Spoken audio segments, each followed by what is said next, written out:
Well, it was, about the middle of last fall that God decided to demonstrate his great love for me by giving me the swine flu.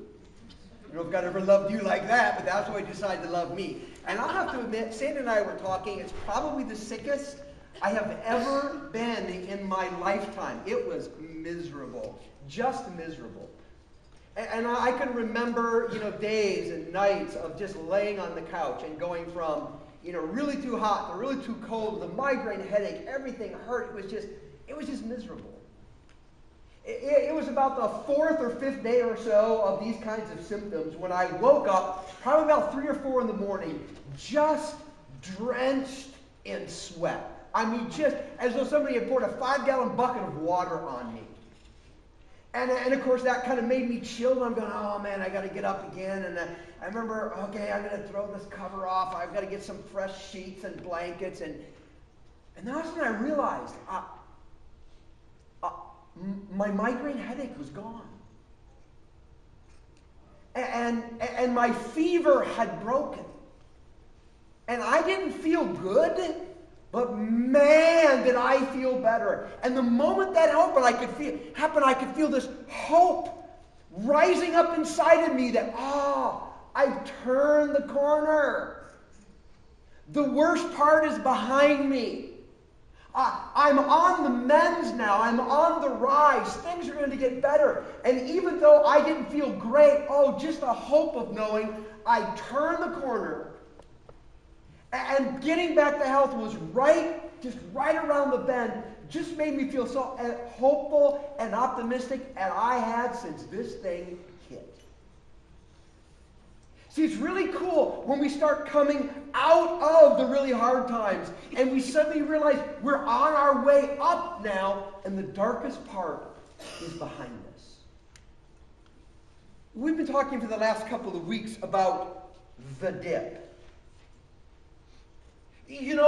When we go from that high of knowing Jesus and following Jesus and everything's to be working so well, and then suddenly we encounter evil or calamity, difficulty, hardship. We get disillusioned. We even get, dare I say it, disappointed with our God experience because it's like our faith and our sight collide. Our faith in a good, loving, and all-powerful God collides with experiences of life that are perplexing and unfair. We've been sort of taking the time to diagram the dip out. And this week I'm going to the flip chart in the hopes that it won't fall over on me. And you remember, we talked about this diagram that kind of went like this. And we talked about how we start seeking, after God, and at some point we believe in God, and then we hit this high point in God where everything is so wonderful and fresh and new in Jesus, and life is working, and we feel great, and we feel forgiven, and He's answering prayer. This is a great time. But sure enough, we hit this downslope. It's inevitable. We enter into this period of time here that we call the dip or the crisis of faith where faith and sight collide and we've got doubts. We've got questions. Remember we said, what do you do when that happens in life? And we have one of 4 options when we get here. One is we can just camp out there. We can just fake it. We're going to fake like everything's great, fake like we're happy. We become plastic people, divorced from the pain and difficulty of life. That's one option. The other option is we could, go back and try to find it. Got to find that emotional high again. I got to find a new church, a new teacher, a new book, a new philosophy, a new something so I can get that emotional deal back again.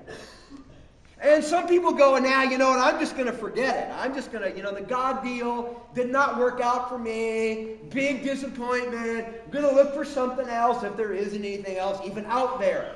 And people become cynical at that point. But there's a 4th option. We don't have to fake it. We don't have to try to find it. We don't have to forget it. We can forge ahead. We can embrace faith and doubt. Faith and our questions and just wrestle with them while we continue to pursue God. We learned last week that this really means we wait on God. And that even though we've got doubts, and even though we're unsure, and even though we don't know where God is because life seems unfair, we just keep pressing on in obedience while we wait for God to do whatever He's up to. We almost hope against hope that God is what He says, and if we keep going on, somehow, He'll come through for me. And we learn that when we're in that dip of life, some really wonderful and powerful things happen. And now here's the question I want to try to address today. How do we know when we're starting to come out of the dip? How do we know when things are just beginning to turn around? We've turned the corner. We're on the rise. The light is going to begin shining over the horizon. How do we know when we've gotten to that point that we're coming out of it? It's fascinating because the book of Habakkuk, that short little book written by that guy whose very name means to wrestle with God when life seems unfair. In chapter 3, he started coming out of the dip. And his life and his experience lets us know, here's the turnaround moment. And what's fascinating is it has nothing to do with circumstance. It has everything to do with something that happens inside. You see, you get to chapter 3 of the book of Habakkuk, and all of a sudden, it's almost startling what you find. The questions of 1 and 2, gone. Habakkuk himself, gone. Where did I leave my clicker? It's like, uh-oh. Gone. Where is it? It's gone. Oh, right there. Thank you. Here's what we find Habakkuk experienced. We know we're on the rise when God takes center stage in our minds and emotions.